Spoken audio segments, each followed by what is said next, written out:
Sonra deyirik səni bana verdi. Şükürlər. Allah'ım seni bana kavuşturana şükür ya Rabbi. Dostlar biz artık volkan dondurması gecikti 408 yerdir. Ve dostlar biz hardan almışız? Tam göstermeyeceğim ama Tam store'dan reklam da olmasın belə. Tam store'dan aldıq, tam store'da tapdıq. Belli bilmem artık tam store'da ama biz burada tapdıq. Neyse bəli başlayaq. Öldüm daha. Bəli.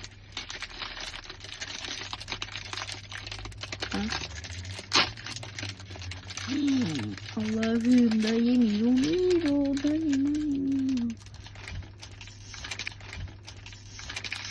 Açmadık tabii ki. Ben atamadım dostlar. Sağ gözünü açtı.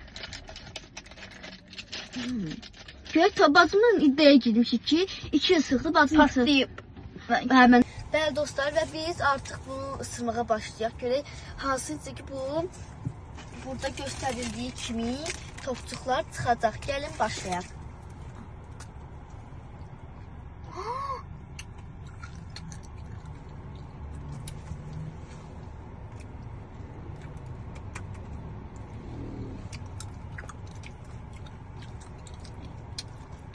Çıkmadı sende. sende. Yana. Çok şirin.